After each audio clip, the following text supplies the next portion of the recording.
Ma'am आपकी आवाज़ नहीं आ रही।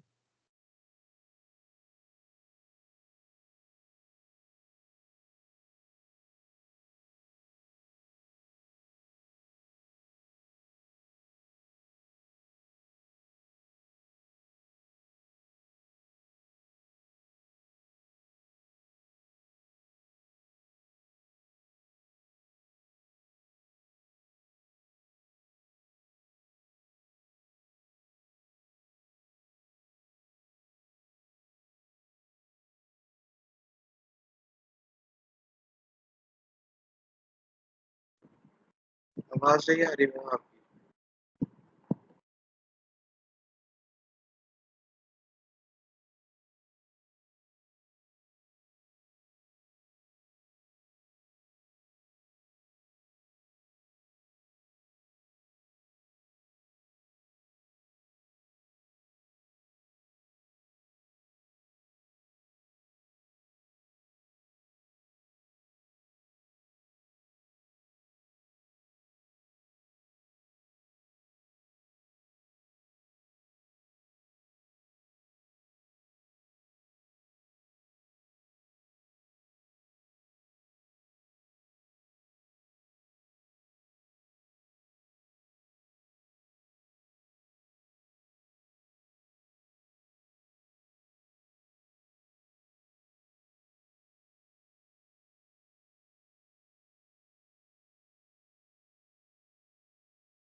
मैम आपकी आवाज़ नहीं आ रही।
मैम मैं प्रेजेंट हूँ आयशा।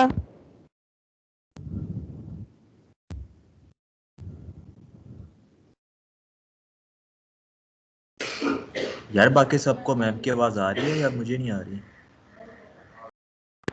नहीं यार मैम, हमें भी नहीं आ रही। पॉलिसी को आप नहीं डिस्कस आ करें रही। ना, तो आपके पास पार्टिसिपेंट की ऑप्शन आ जाएगी, तो उसमें सारे आपको शो हो नहीं आ रही है। जाएंगे।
मैम ड्यूटी करें फिर हम।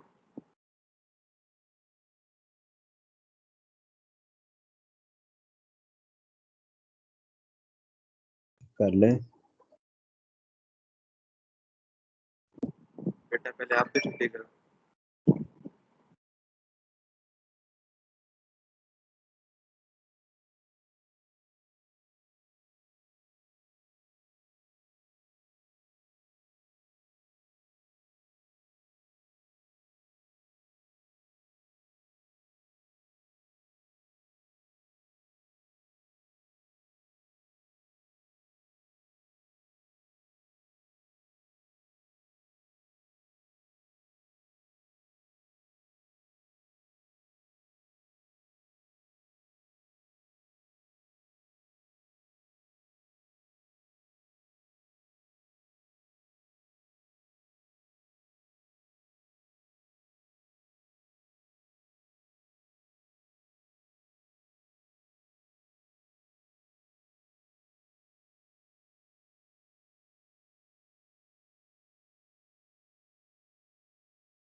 इनका तो प्रेजेंटर बन गया, शाबाश पढ़ा।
हाँ जी, आपको आवाज आ रही है मेरी?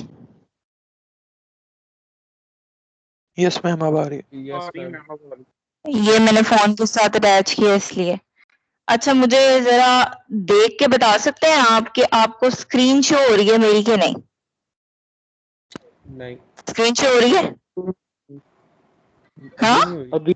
नहीं, अभी नहीं हो रही मैम। एक सेकंड सर। अब हो रही है? नहीं मैम। फिर रुके सर।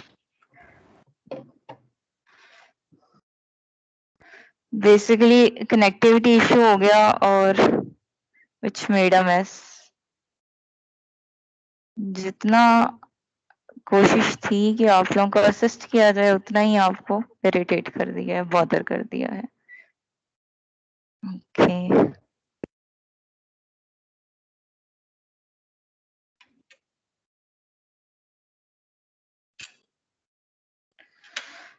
आई डोंट नो आपको स्क्रीन क्यों नहीं शो हो रही? मैम पहले हो रही थी जब आप सबकी एब्सेंट लगा रही थी, फिर बंद हो गई। और अब नहीं हो रही है? एक मिनट रुकिएगा। मैम काइंडली अटेंडेंस आप एक दफ़ा फिर से ले लीजिएगा क्योंकि चलिए अभी मैं अटेंडेंस आपकी कॉल कर देती हूँ। अच्छा मेरी बात सुने, इन केस अगर लेक्चर इसी तरीके से डिस्टर्ब हो जाता है, I will upload small videos or a proper video to your course content. Kindly have a look after the class. It's a request. I know it's a little bit inconvenient for you, लेकिन मेरा target ये नहीं था आपको irritate करना या आपको जो है ना परेशान करना। आयशा शाहिद, आयशा शाहिद, आयशा शाहिद नहीं है? ओके। इजाज अहमद, मीटिंग एक से ज्यादा है तो वो बच्चे पता नहीं इधर उधर हो गए। हेलो मैम, आपको आवाज नहीं आ आ रही है, मुझे आ रही है। आयशा शाहिद प्रेजेंट है? आयशा शाहिद हेलो जी बेटा, हाँ जी ओके मैम, आयशा प्रेजेंट। ठीक है। इजाज अहमद, मीटिंग जो मैं कंटिन्यू करती हूँ उसको ज्वाइन किया करें बस। इजाज अहमद, इजाज अहमद है? नहीं है। मोहम्मद अहमद, मोहम्मद अहमद, मोहम्मद अहमद है? वो भी नहीं है। महक अब्दुल सत्तार, प्रेजेंट है मैम। कहाँ है? महक अब्दुल सत्तार, वलीद मैम आसिफ, जी जी वो मेरे मीटिंग में। वलीद आसिफ कौन है? Present ma'am.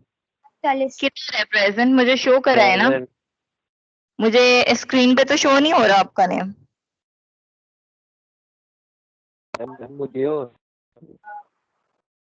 0531।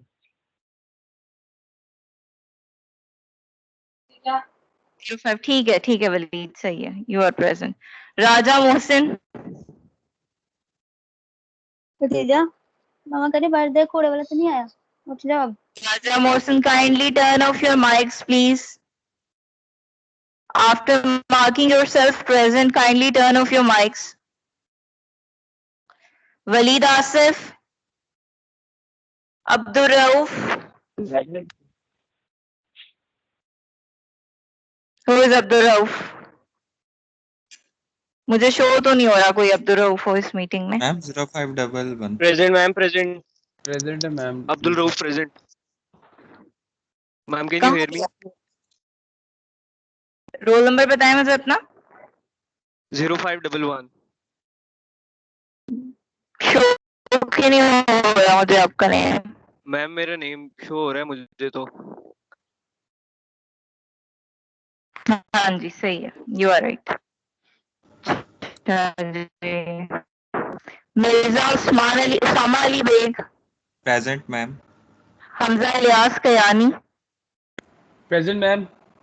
Ismail Razzaq, present ma'am. अतीब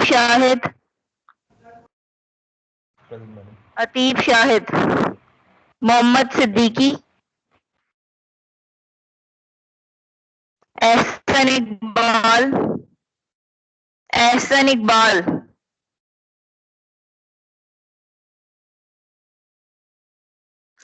Abdul Rafay, Faizan Ahmad, Faizan Ahmad,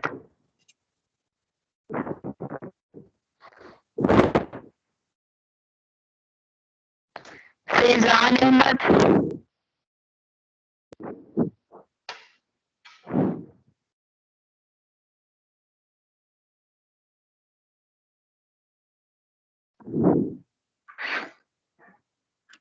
Ahmad नहीं है।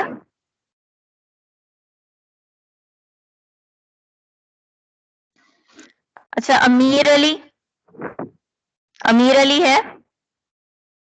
Yes ma'am. Okay, Haris Imran, yes ma'am present. Ayesha Iqbal, present ma'am. Ozan Imran, present ma'am. Mohammad Rahman, Mohammad Haseebur Rahman, Haseebur Rahman कहाँ है भाई?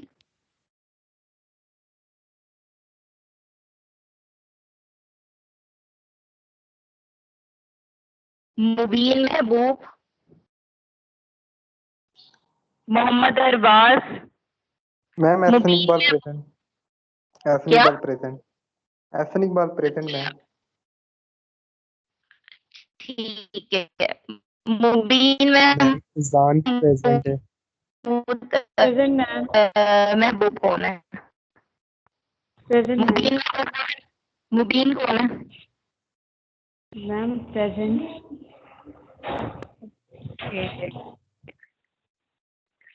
बस ठीक है। अच्छा, स्क्रीन नजर आ रही है आपको? मिस मैम आपकी मेरे तो स्क्रीन नाम ना ही नहीं आया। दूसरी मैम दूसरी हमारी मीटिंग अटेंडेंस में नहीं हुई। आपकी यस जी? मैम। आपकी अटेंडेंस नहीं हुई, स्क्रीन नाम ना ही नहीं दूसरी आया। मीटिंग में शो हो रही है। क्या शुरू हो मैम रही है? अटेंडेंस हमारी हुई नहीं। दूसरी मीटिंग के अंदर आपकी स्क्रीन शो हो रही है और ऑडियो आपका दूसरी स्क्रीन में मीटिंग में आ रहा मैम है। ऑन बेटा होल्ड पे मैंने होगी। लगा दिया, सबकी लगा दी। मैम आपने फैजान की नहीं लगाई। ठीक है, नाम कॉल ही नहीं हुआ। मैम मेरा एक नाम मिनट रुके। मैंने सबकी लगा दी है, बेटा मैंने सबकी लगा दी है, मेक कर, ठीक है? गुड हो गया, ठीक है मैम। मीटिंग हमारी चल रही है, लेट मी सी।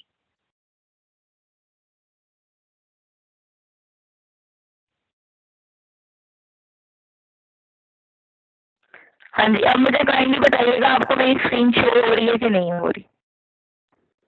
काइंडली लेट मी नो, आप मेरी स्क्रीन नो देख मैम, सकते हैं? स्क्रीन नहीं शो नो हो रही। मैम। No ma'am. आपको मैम स्क्रीन शो एक्चुअली हो रही है कि नहीं? नहीं no ma'am. Ma'am. Ma'am no actually ma'am. आप यूज कर रही हैं दो अकाउंट्स, एक आप मेरा ख्याल लैपटॉप पे ऑन है और एक आप फोन से जी जी, ऑन है। तो आपने जो लैपटॉप से मीटिंग ज्वाइन की हुई है वो दूसरी मीटिंग है और जो ऐसे फोन ही से है, ज्वाइन की हुई है वो दूसरी मीटिंग है। दोनों मीटिंग्स डिफरेंट आ रही हैं। हाँ जी। ऐसा इशू जो है ना, आज भी हो रहा था। असल में लैपटॉप से नहीं, मैं डेस्कटॉप से कर रही हूँ। लैपटॉप से तो मीटिंग एक्टिविटी का इशू है जिसकी वजह से मीटिंग रिकॉर्ड नहीं हो पा रही। एक मिनट रुकिएगा। मैंने कौन सी मीटिंग ज्वाइन की है, मुझे तो यही समझ नहीं आ रही जो अभी करंटली मैम वो स्टार्ट। जनरल पे आ जो रही है, लास्ट उस में पे जो आपका है ना नाम आ वो आपने ज्वाइन की हुई है। ये वाली है हमारे पास 842। ओके,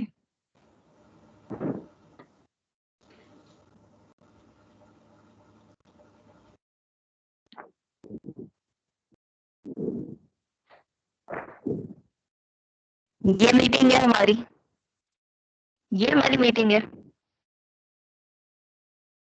अब काइंडली बताइएगा स्क्रीन शो हो रही है कि नो मैम, मैम अब हो गई हो है screen। हो रही है मैम, हो रही है मैम, अब हो रही है। चलें सही है, हम स्टार्ट करते हैं। अच्छा बेटा, सबसे पहले तो हम ये बात डिस्कस करते हैं कि हमारे सब्जेक्ट का टाइटल क्या है। Multi variable calculus. Multi variable calculus क्या होती है हमारे पास?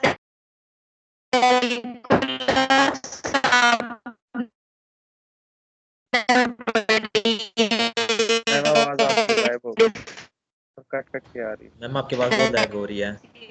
मैम आपके इंटरनेट स्लो।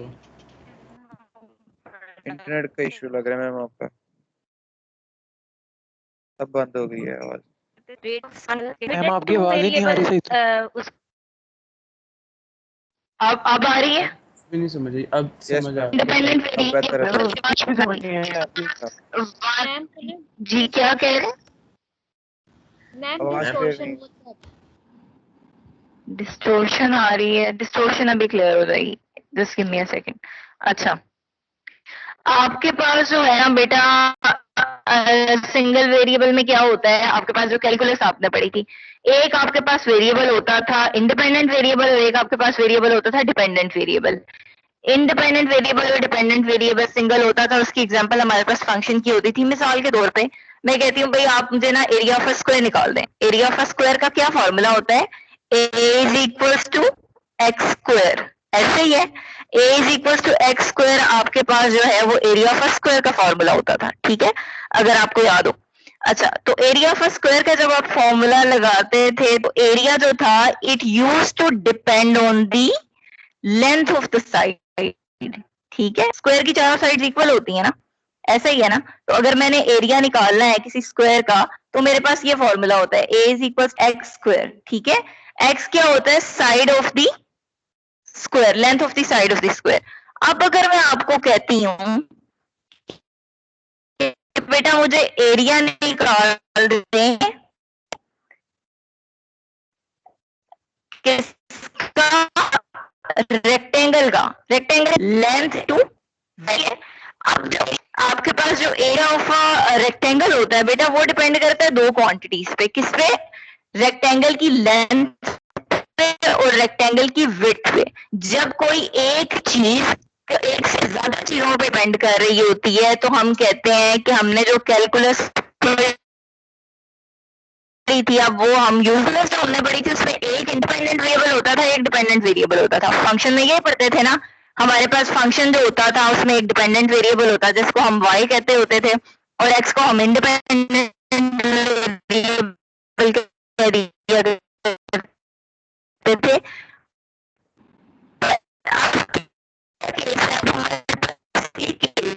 मैम कुछ नहीं समझ आ रहा। क्या आवाज ही मैम आवाज आपकी नहीं कुछ आ भी समझ नहीं आ रही है, आवाज कट रही है बहुत।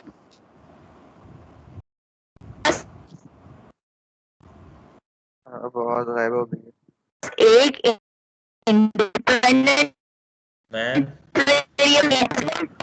मैम आपको समझ नहीं आ रही। बेटा मुझे बोलने देना, आपको नहीं समझ आ रही कोई मसला नहीं, मुझे क्लास एंड करने दें एक दफा। मैम आपकी मैं आवाज ही आपको नहीं आ रही। मैम आपकी आवाज बहुत लैग हो रही है। आवाज कट के आ मैम रही रियली है, समझ नहीं आ रही है बहुत आपकी। हाँ मैम बोलती रहिए, मैं फायदा कोई नहीं होना इसका पे।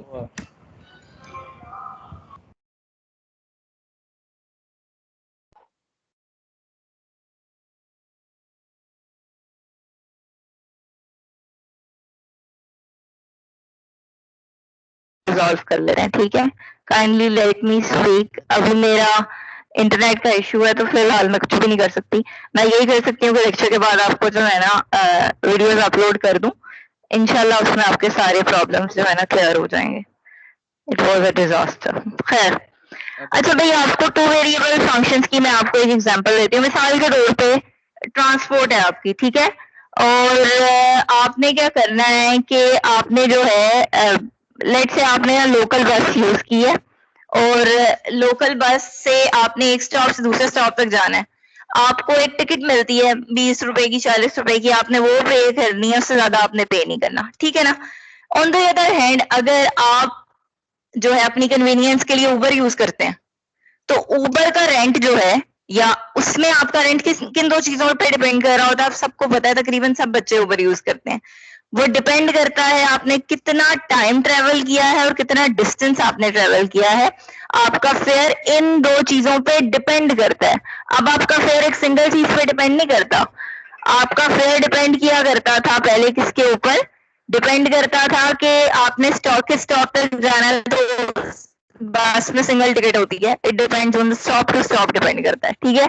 लेकिन ऊबर पे जब आप ड्राइव करते हैं तो वो दो क्वांटिटीज पे डिपेंड करता है, ठीक है। यही हमारा बेसिकली जो मल्टी वेरिएबल का कंसेप्ट है वो बेसिकली यही है। यहाँ पे आप नजर आ रही होगी, कहते हैं लेट से आपके पास एक एयरलाइन है, एक एयरलाइन जो है वो दो तरह की टिकट्स जनरेट करती है, एक फुल प्राइस होती है और एक जो है डिस्काउंट प्राइस होती है, ठीक है। एयरलाइन को होता है कि भाई इससे बेहतर कि हम जहाज हाली उड़ाएं तो हम कुछ टिकट्स को डिस्काउंट पे रख देते हैं, ठीक है, ताकि हमारा जहाज हाली ना उड़े। जाहिर है महंगी टिकट है, लोग परचेज नहीं करेंगे, तो उस जो है ना फेज से निकलने के लिए they put discount on some tickets, ठीक है। एक वो टिकट जिसकी पूरी कीमत है और एक वो जो डिस्काउंट प्राइस है। अब जो आपकी जो एयरलाइन का रेवेन्यू होगा जो वो कमाएगा वो डिपेंड करेगा कितने फुल प्राइस टिकट सेल किए हैं और कितनी उन्होंने डिस्काउंट प्राइस टिकट सेल किए हैं। एक्स हमारे पास फुल प्राइस टिकट्स को डिपेंड करता है और वाई डिस्काउंट प्राइस टिकट्स को डिपेंड करता है, रिप्रेजेंट करता है। तो आपका रेवेन्यू इन दोनों वेरिएबल्स पे डिपेंड करता है। It's an example of what, multi variable function. आपको याद होगा जब आप फंक्शन पढ़ा करते थे तो आप कहते थे फंक्शन जो है उसको तीन तरह से रिप्रेजेंट करते हैं। आपने फंक्शन जब कैलकुलस में पढ़ा था, एक तरीका होता था भाई आप इसकी ग्राफिकल रिप्रेजेंटेशन थी, एक तरीका होता था उसकी टेबुलर रिप्रेजेंटेशन होती थी फंक्शन की, और एक होता था कोई फॉर्मूला वगैरह जो है आप लिख दिया करते थे जिसको कहा जाता था एनालिटिकल रिप्रेजेंटेशन। उसी तरह मल्टी वेरिएबल फंक्शन में भी यही है, मल्टी वेरिएबल फंक्शन फंक्शन ही है बट अब क्या होगा, independent variable more than one होंगे, ठीक है। तो मल्टी वेरिएबल फंक्शन के और सिंगल वेरिएबल फंक्शन के ग्राफ में क्या डिफरेंस होता है ये स्क्रीन पर आप देख सकते हैं। आप ये एक कर्व है, ये बेटा 2 डायमेंशन में आपके पास जो कर्व जनरेट होती है ये वो है 2 डायमेंशन, मतलब एक इंडिपेंडेंट वेरिएबल x और एक डिपेंडेंट वेरिएबल y। जो ग्राफ जनरेट होगा वो कर्व है and it is 2 dimensional. Right side पे आपके पास जो ग्राफ है ये पता लगता है कि हमारे पास ग्राफ है एक मल्टी वेरिएबल फंक्शन का, ठीक है। इसमें इंडिपेंडेंट वेरिएबल दो है, एक x है और एक y है, और जो डिपेंडेंट वेरिएबल है वो हमारे पास z है, ठीक है। z is depending on these two variable. इसको जब आप स्केच करेंगे तो ये आपके पास एक सरफेस प्रोड्यूस करेगा। अभी जो मैंने रेवेन्यू की आपको एग्जांपल दी, यहाँ पे उसका टेबल बनाया हुआ है, टेबल में भी तो आप रिप्रेजेंट किया करते होते थे फंक्शन को। अब इंडिपेंडेंट वेरिएबल x है और इंडिपेंडेंट वेरिएबल y भी है, ये जो सेंटर वैल्यूज हैं ये इसको रिप्रेजेंट कर रही हैं, ठीक है। मतलब क्या, लेट्स से मैं कहती हूँ कि अगर कंपनी ने 300 फुल प्राइस टिकट्स सेल की हैं और 600 डिस्काउंट प्राइस टिकट्स सेल की हैं, then what will be the revenue. ये अगर मैं आपसे पूछती हूँ कि रेवेन्यू क्या होगा अगर कंपनी 300 डिस्काउंट प्राइस और 300 फुल प्राइस और 600 डिस्काउंट प्राइस टिकट सेल करती है, तो आपने टेबल से देखकर बताना है कि what will be the revenue. अच्छा भाई, अगर आप इस टेबल को गौर से देखें तो यहाँ पे देखें 300 डिस्काउंट प्राइस टिकट्स और 600 फुल प्राइस टिकट्स की कॉमन एंट्री यहाँ पे टेबल में ये है, ठीक है। 300 फुल प्राइस टिकट्स और 600 डिस्काउंट प्राइस टिकट्स की कॉमन एंट्रीज ये है, तो वी विल से कि अगर कंपनी 300 फुल प्राइस और 600 डिस्काउंट प्राइस टिकट सेल करती है, रेवेन्यू विल बी $225,000, ठीक है। अब अगर मैं आपसे पूछूं अगर कंपनी 200 फुल प्राइस टिकट्स और 400 डिस्काउंट प्राइस टिकट सेल करती है तो आप क्या जवाब देंगे, रेवेन्यू कितना होगा? क्या कोई मुझे बता सकता है? कैन एनीवन टेल मी कि हमारे पास रेवेन्यू क्या होगा? $150,000 $150 $150,000 वेरी गुड, एक्सीलेंट, शाबाश, अच्छा, वेरी गुड, एक्सीलेंट। अच्छा, तो माशाल्लाह स्मार्ट बच्चे हैं।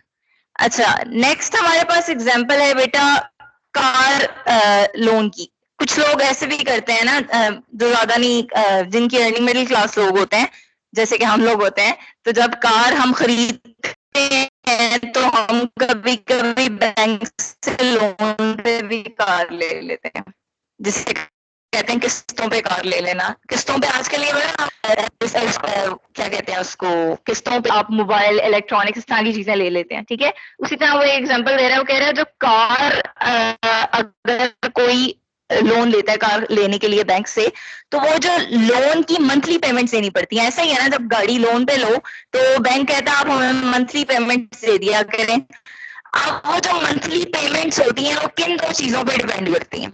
मंथली इन दो चीजों पे और उस गाड़ी के प्राइस पे। वेरी गुड, एक्सीलेंट, शाबाश। लोन पेमेंट और एक और फैक्टर होता है बेटा। एक फैक्टर सबसे बड़ा ये होता है कि आपने कितना लोन लिया है, और दूसरा फैक्टर हमारे पास ये होता है कि हमने कितने इंटरेस्ट रेट पे जो है ये लोन लिया है। बैंक का एक इंटरेस्ट रेट होता है जिसे हम सूद कहते हैं। अब हमारे रिलेशन बैंकिंग सिस्टम मोस्टली ऐसा ही होता है, ठीक है।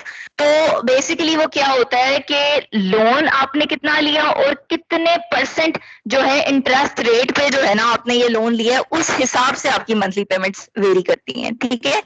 या इसकी एक एग्जांपल हम ये भी ले लेते हैं कि कुछ लोग जो रेंटा कार का काम करते हैं, तो रेंटा कार में उन्होंने एक कंडीशन लगाई होती है, भाई आप हमारी गाड़ी रेंट पे ले रहे हैं ना, तो आप जो हमें पे करेंगे ना, आपने पे हमें दो चीजों पे बेस करते हुए करना है। आपने कितने टाइम के लिए मेरी गाड़ी जो है वो लोन पे सॉरी रेंट पे ली है, और कितने माइल्स उसको ड्राइव की है। कुछ रेंट कार कंपनीज की ये रिक्वायरमेंट होती है कि आपने कितने टाइम के लिए गाड़ी रेंट पे ली और कितने माइल्स जो है ना आपने उसको ड्राइव किया है।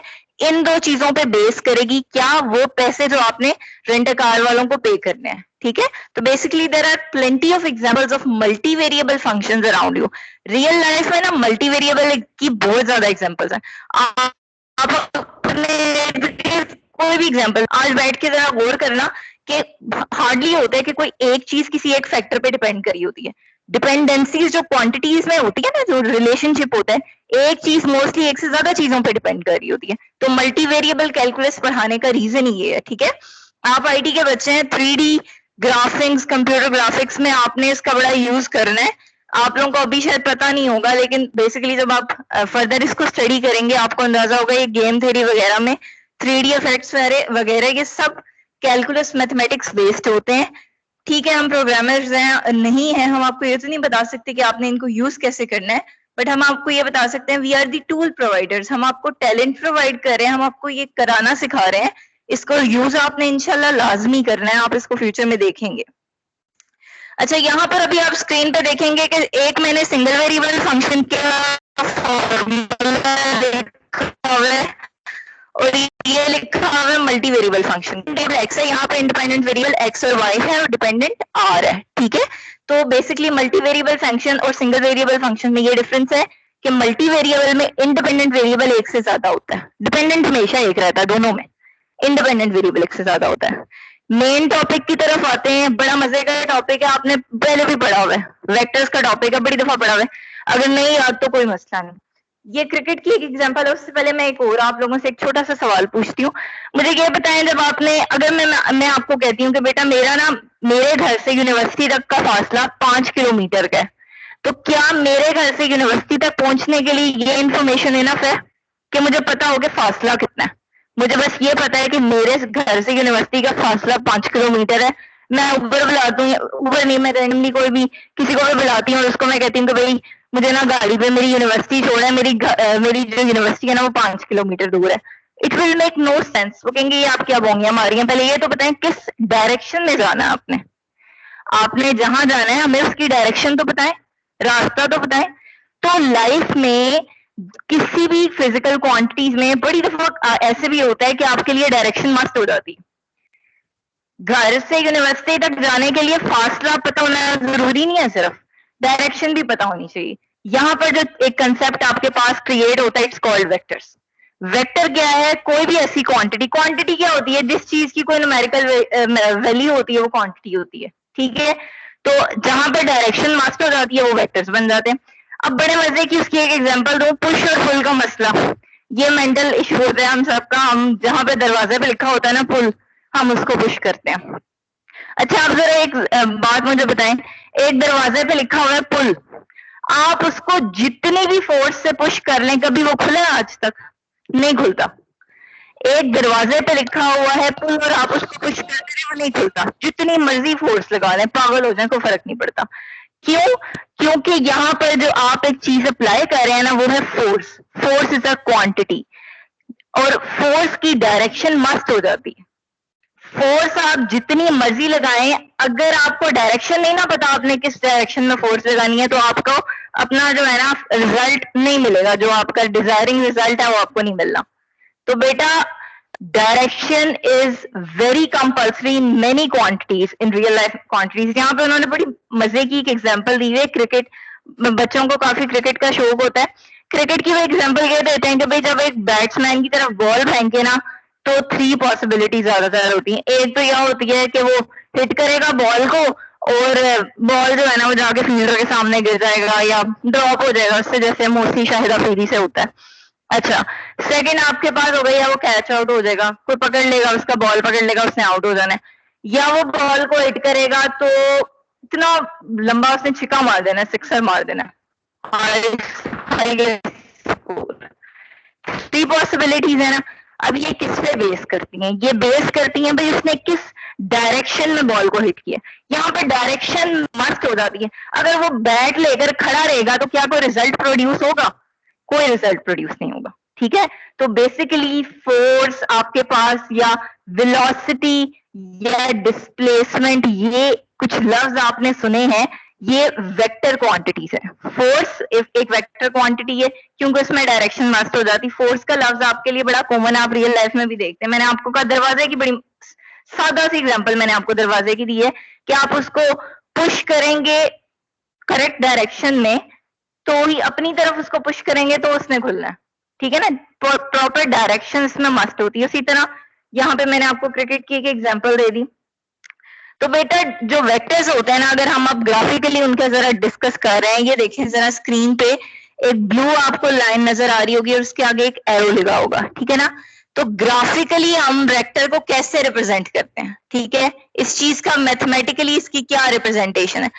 Graphically, a vector is a line segment, a directed line segment. A vector is what? It's a directed line segment. I repeat, a vector is a directed line segment. एक ऐसा line segment जिसकी कोई direction होती है, इसका कोई initial point होता है, इसका कोई terminal point होता है। ठीक है ना, इसको terminal को आप head भी कहते हैं, initial को आप tail भी कहते हैं। ठीक है, वेक्टर्स को हम क्या कहते हैं? Vector is a directed line segment. It has an initial point and it has a terminal point. Initial point और टर्मिनल पॉइंट को हम टेल और हेड भी कहते हैं। ठीक है, इसको टेल कहते हैं, इसको हेड कहते हैं। ए को टेल और बी को हेड कहते हैं।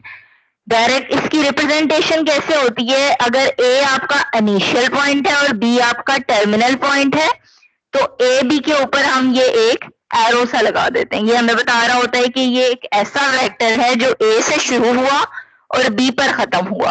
एरो डायरेक्शन को बता रहा है। ठीक है, आपके पास डायरेक्शन को रिप्रेजेंट करने के लिए हमने ऊपर एरो लगा दिया। सही है। डिस्प्लेसमेंट वेक्टर की वो आपके पास एक एग्जांपल लेता है कि भाई डिस्प्लेसमेंट क्या होता है। वही जो मैंने आपको भी एक एग्जांपल दी थी कि आपने एक जगह से दूसरी जगह तक जाना है तो खाली फासला पता होना जरूरी नहीं होता, डायरेक्शंस भी पता होनी चाहिए। गूगल मैप देख लें, गूगल मैप में वो आपको जब डायरेक्शन दे रही होती है, एक जो वॉइस आपको आती है उसमें वो कहती है ना move, keep moving 2 kilometre and then turn to the left and turn to the right. तो वो डायरेक्शंस जो होती हैं basically these are the displacement vectors. ठीक है, अच्छा अब हमारे पास बेटा हम वेक्टर्स की जो है ना ग्राफिकल रिप्रेजेंटेशन की तरफ जाते हैं। मैंने आपको कहा वेक्टर क्या होता है? Vector is a directed line segment. 3D coordinate system में मैंने वेक्टर्स को रिप्रेजेंट किया। 3D कोऑर्डिनेट सिस्टम में जिस तरह आपके पास एक XY प्लेन होता है 2D में, लेट मी शो यू।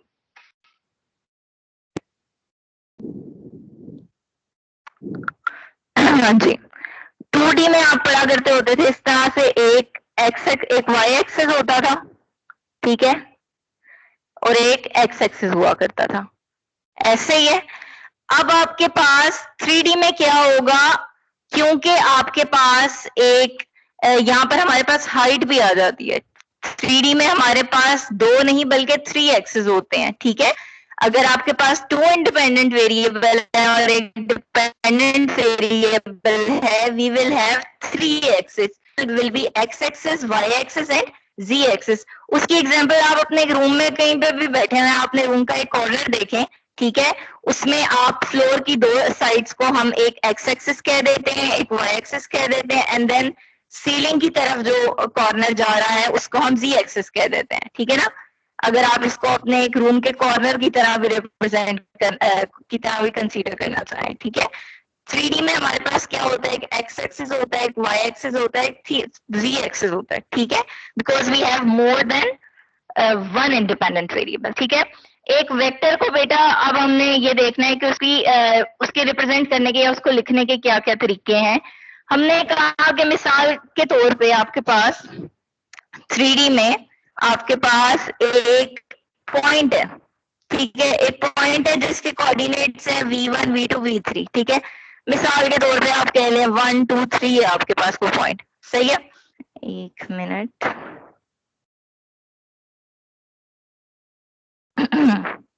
आपके पास एक पॉइंट है, लेट से 1 2 और 3, कोई भी आपके पास 3D में एक पॉइंट आ गया, ठीक है। तो उसको आप जो है ना एक वेक्टर की फॉर्म में इस तरह से लिख सकते हैं। एक पॉइंट को वेक्टर में कन्वर्ट करके आप इस तरह से लिख सकते हैं, ठीक है। ये जो वेक्टर यहाँ पे, हाँ, इस पॉइंट को आप ओरिजिन से अटैच करके जो है डायरेक्टेड लाइन सेगमेंट में मैंने कन्वर्ट किया है। यहाँ पे आप देखें इस पॉइंट का मैंने जो वेक्टर में कैसे कन्वर्ट किया हुआ है, as you can see on the screen. एक पॉइंट है, इसका जो इनिशियल पॉइंट है वो मेरे पास ओरिजिन पे है, ठीक है, और इसका टर्मिनल पॉइंट यहाँ पे इस पॉइंट के कोऑर्डिनेट्स पे है। We have generated a vector by using what? By using initial point as the origin and the terminal point as this point. We call this vector v, ठीक है, और ये वेक्टर v की component form है, ठीक है। ये vector v की क्या है, कंपोनेंट फॉर्म है। विद इन दीज ब्रैकेट्स अगर हम इस पॉइंट के कोऑर्डिनेट्स को लिखते हैं, we call this a vector, ठीक है। हमने एक पॉइंट को वेक्टर में कैसे कन्वर्ट किया है, हमने इसको ओरिजिन से अटैच करके यहाँ पर डायरेक्शन शो कर दी है। Now it has become a directed line segment with initial point at origin and terminal point at this point v1 v2 and v3। इसको हम कहते हैं एक वेक्टर की कंपोनेंट फॉर्म।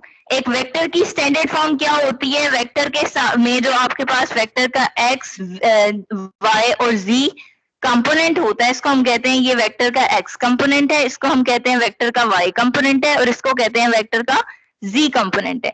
एक वेक्टर की स्टैंडर्ड फॉर्म क्या होती है, आप उसके x कंपोनेंट को i और y कंपोनेंट को j और z कंपोनेंट को k से मल्टीप्लाई करके लिखते हैं। अब आप पूछेंगे मैम ये i j k क्या है, बेटा ये i j k जो है ये यूनिट वेक्टर्स हैं। नाउ यू मे आस्क कि ये यूनिट वेक्टर्स क्या होते हैं, इसको बिल्कुल मैं आपको अगले टॉपिक में, इससे नेक्स्ट टॉपिक में एक्सप्लेन करूंगी कि ये आई जे के हैं क्या और हम ये वेक्टर्स के कंपोनेंट्स के साथ लिखते क्यों हैं, ठीक है।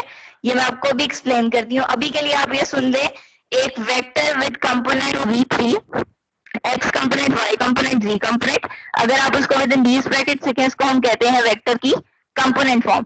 वेक्टर की स्टैंडर्ड फॉर्म क्या होती है, हम वेक्टर के जो x, y और z कंपोनेंट है उनके साथ i j k लिख सकते हैं और बीच में हमारे पास प्लस का सिंबल होता है, ठीक है। This is the component and this is the standard form of a vector. Next हम बताते हैं मैग्नीट्यूड और लेंथ ऑफ अ वेक्टर। अब आपके ज़हन में सवाल आ रहा होगा मैग्नीट्यूड और लेंथ होती क्या है। मैंने आपको कहा वेक्टर एक क्वांटिटी है। क्वांटिटी का मतलब होता है एक ऐसी चीज जिसको आप मेजर कर सकें। आप फोर्स को मेजर कर सकते हैं, ठीक है, आप डिस्प्लेसमेंट को मेजर कर सकते हैं, ठीक है। ये एक ऐसी क्वांटिटी है जिसको आप मेजर भी कर सकते हैं, इसकी आपको डायरेक्शन भी पता होती है, ठीक है ना। तो अगर आपको एक वेक्टर दिया गया है, मिसाल के तौर पे आपको एक वेक्टर कंपोनेंट फॉर्म में दिया गया है या स्टैंडर्ड फॉर्म में दिया गया है, तो आप उसकी लेंथ कैसे निकालेंगे। जो वेक्टर की न्यूमेरिकल वैल्यू होती है ना, जो इस क्वांटिटी की न्यूमेरिकल वैल्यू होती है, हम उसको कह देते हैं इस वेक्टर का मैग्नीट्यूड या उसकी लेंथ है। वेक्टर की न्यूमेरिकल वैल्यू को हम उसका मैग्नीट्यूड या लेंथ कह देते हैं। कैसे निकालते हैं? Let's say you have a vector this, या इस शक्ल में दिया गया है, ये इसको स्टैंडर्ड फॉर्म कहते हैं या कंपोनेंट फॉर्म में दिया गया है। कैसे निकालेंगे मैग्नीट्यूड? आप x कंपोनेंट का स्क्वायर लेंगे v1 स्क्वायर, y कंपोनेंट का स्क्वायर लेंगे, z कंपोनेंट का स्क्वायर लेंगे, इन तीनों को ऐड करके इनका स्क्वायर रूट ले लेंगे। This will be the magnitude of the vector. और ये हमेशा जो है आपके पास नॉन नेगेटिव होता है। हमेशा क्या होता है आपके पास? नॉन नेगेटिव होता है। आप इसको एक एग्जाम्पल की मदद से करते हैं। सॉरी। अच्छा, यहाँ पर उसने कहा है कि वेक्टर की कंपोनेंट फॉर्म निकाला है। उसने कहा है कि मैंने आपको ना 2 पॉइंट्स दे दिए हैं। एक वेक्टर का है initial point, P is the initial point and Q is the terminal point. सबसे पहले तो मुझे ये बताएं कि इन 2 पॉइंट्स से मिलकर एक वेक्टर बना दें मुझे। उसकी कंपोनेंट फॉर्म लिख दें और फिर उसका लेंथ वेक्टर की। बड़ा ही आसान तरीके। अगर आपको 2 पॉइंट्स दिए गए हों, ठीक है, और आपने वेक्टर की कंपोनेंट फॉर्म निकालनी। कंपोनेंट फॉर्म क्या होती है? विद इन दीज ब्रैकेट्स अब आप एक वेक्टर को लिखते हैं। बेटा अगर आपको इनिशियल और टर्मिनल पॉइंट दिया गया हो वेक्टर का, आप क्या करते हैं? सबसे पहले आपको मैंने क्या कहा था, कंपोनेंट फॉर्म में क्या होता है? एक x कंपोनेंट होता है, एक y कंपोनेंट होता है और एक z कंपोनेंट होता है। एक x कंपोनेंट होता है, y कंपोनेंट होता है, एक z कंपोनेंट होता है। x कंपोनेंट निकालने के लिए क्या करते हैं? टर्मिनल पॉइंट में x का कौन सा पॉइंट है? x कोऑर्डिनेट क्या है? देखिए यहाँ -5 है ना, -5 में से -3 सब्ट्रैक्ट कर देंगे, ठीक है, तो आपके पास वेक्टर का x कंपोनेंट आ जाएगा। और देन आप क्या करेंगे? टर्मिनल एलिमेंट को पहले देखेंगे, 2 में से 4 सब्ट्रैक्ट कर देंगे, y कंपोनेंट आ जाएगा। देन 2 में से 1 सब्ट्रैक्ट कर देंगे, आपके पास z कंपोनेंट आ जाएगा। दोबारा से सुने, एक वेक्टर जिसका इनिशियल पॉइंट P और टर्मिनल पॉइंट Q हो, और आपने उस वेक्टर के कंपोनेंट फॉर्म बनानी है। एक वेक्टर को कंपोनेंट फॉर्म में लिखना है और आपको क्या गिवन है? उसका इनिशियल और टर्मिनल पॉइंट। आप इस वेक्टर का x कोऑर्डिनेट x कंपोनेंट कैसे निकालते हैं? टर्मिनल पॉइंट के x पॉइंट में से इनिशियल पॉइंट के x पॉइंट सब्ट्रैक्ट कर देते हैं, -5 -3। देन q का, इसका जो y कोऑर्डिनेट होगा, इसमें से 4 का y कोऑर्डिनेट सब्ट्रैक्ट कर देते हैं। देन q का जो z कोऑर्डिनेट होगा, इसमें से p का z कोऑर्डिनेट सब्ट्रैक्ट कर देते हैं। तो इस पॉइंट, इस वेक्टर के जो है ना x y z कंपोनेंट बन जाते हैं, ठीक है। क्या किया मैंने? x में से x को सब्ट्रैक्ट कर दिया, y में से y को सब्ट्रैक्ट कर दिया, z में से z को सब्ट्रैक्ट कर दिया। ये मेरे पास क्या बन गया? वेक्टर की कंपोनेंट फॉर्म। अगर आपने एक वेक्टर का मैग्नीट्यूड निकाला, आप ये करते हैं कि x कंपोनेंट का स्क्वायर लेते हैं, y कंपोनेंट का स्क्वायर लेते हैं, z कंपोनेंट का स्क्वायर लेते हैं, उसको ऐड करके स्क्वायर रूट ले लेते हैं। ये इस वेक्टर की लेंथ है। काइंडली इस सवाल को 1 मिनट के लिए देखें, मुझे बताइए इसमें आपको प्रॉब्लम है तो मैं इसको फिर से एक्सप्लेन कर दूं। मैम ये component form kindly let me know अगर आपको इस सवाल में कोई प्रॉब्लम है। बेटा ये एरोज हैं, ये एरोज की शक्ल की ब्रैकेट है, ये हमेशा ऐसे ही आएगी। ये पैरेंथेसिस नहीं है, काइंडली मेक श्योर कि ये पैरेंथेसिस नहीं है, ये आपके पास जो है ना एरो की फॉर्म में ब्रैकेट्स हैं, ठीक है। These are brackets, these are not parenthesis, ठीक है। ये एरोस की शेप्स की ब्रैकेट्स हैं। एक वेक्टर की कंपोनेंट फॉर्म इस तरह की होती है, ठीक है। क्या करना है? x में से x को सब्ट्रैक्ट किया, हमेशा टर्मिनल में से इनिशियल सब्ट्रैक्ट करते हैं। अगर एक टर्मिनल इनिशियल पॉइंट पड़ा हुआ है, आपने वेक्टर बनाना है, x में से x को सब्ट्रैक्ट किया, y में से y को सब्ट्रैक्ट किया, z में से z को सब्ट्रैक्ट किया, आपके पास component form of a vector आ गई। देन लेंथ निकालने के लिए x कंपोनेंट का स्क्वायर, y कंपोनेंट्स का स्क्वायर और z कंपोनेंट का स्क्वायर, देन उनका स्क्वायर रूट, ये आपके पास लेंथ ऑफ दिस वेक्टर आ गई। इससे रिलेटेड कोई सवाल हो आपका प्लीज पूछिए।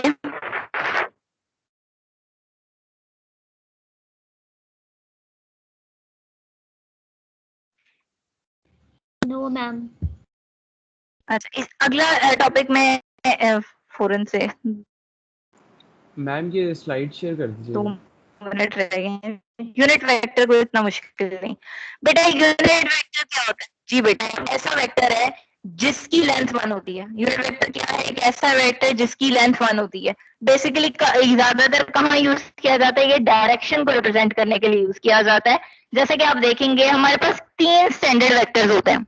स्टैंडर्ड वेक्टर्स कौन से हैं? आई जे के। अभी मैंने आपको वेक्टर की एक शक्ल दिखाई थी, ये वाली, यहाँ पे स्क्रीन पे आप देखेंगे जो शक्ल है, मैंने आपको कहा था इसको वेक्टर की स्टैंडर्ड फॉर्म कहा जाता है। ये आई जे के मैंने आपको कहा था यूनिट वेक्टर्स, तब आपको नहीं पता था यूनिट वेक्टर्स क्या होते हैं। यूनिट वेक्टर्स ऐसे वेक्टर्स होते हैं जिनकी लेंथ क्या होती है? 1 होती है, ठीक है, जिनका मैग्नीट्यूड 1 होता है। ये आई जे के स्टैंडर्ड यूनिट वेक्टर हैं। आप देखें इस वेक्टर की डायरेक्शन जो होती है ये अलोंग एक्स एक्सिस होती है आई की।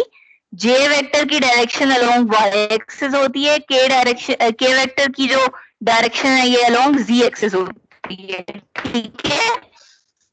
तो x का कंपोनेंट होता है, इसका साइन जो होता है कि v1 is along x axis, v2 is along y axis and v3 is along z axis, ठीक है।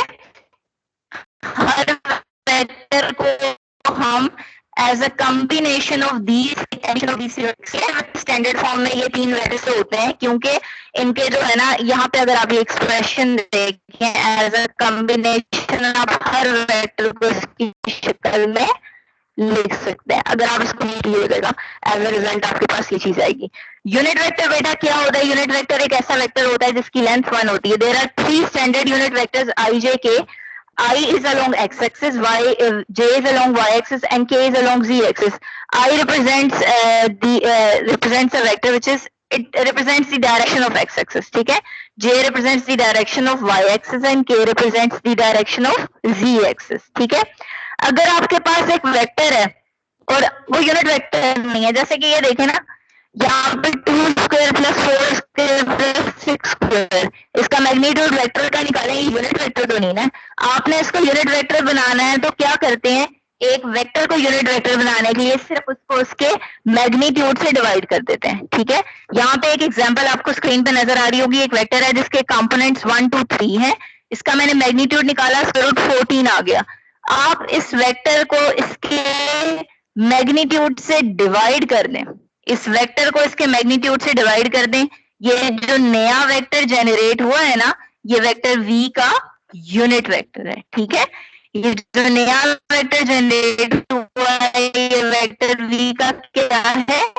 यूनिट वेक्टर है। सिर्फ एक लास्ट चीज आपको बतानी है, वो ये है, बाकी इंशाल्लाह अगले लेक्चर में डिस्कस करेंगे कि बेटा अगर आपके पास कोई दो वेक्टर्स हों, 2 मुख्तलिफ वेक्टर्स हैं, आपने उनको ऐड करना है। कैसे ऐड करते हैं? ऐड होता है y कंपोनेंट y में ऐड होता है और z कंपोनेंट z में ऐड होता है। अगेन सुन ले, 2 वेक्टर्स को ऐड करना है तो x कंपोनेंट x में ऐड होता है, y कंपोनेंट y में ऐड होता है और z कंपोनेंट z में ऐड होता है, ठीक है। तो लेक्चर को फिर यहीं पे वाइंड अप करते हैं। आज इंटरनेट की अनअवेलेबिलिटी की वजह से लेक्चर में hurdle I, sorry for the inconvenience. इंशाल्लाह नेक्स्ट लेक्चर में हमें कोई प्रॉब्लम नहीं होगी, तो excuse me ma'am, meeting disconnect करते हैं। मैम ये स्लाइड अपलोड कीजिए स्लाइड बेटा। शेयर कर दीजिएगा। बिल्कुल, ये साइड आपको मैं अभी अपलोड कर दूंगी 2 मिनट में, ठीक है। कोई मसला नहीं। Any other question related to today's lecture? जितना आपको समझ आया उससे related कोई आपका any question? Not any hesitation, पूछें, कोई सवाल है मुझसे पूछें, कोई मसला नहीं है। नो Any मैम, कोई question? क्वेश्चन नहीं है। ठीक है, चलें, सही है। ओके मैम, अल्लाह हाफिज। अल्लाह हाफिज। अल्लाह Recording stop कर दूं। Ma'am attendance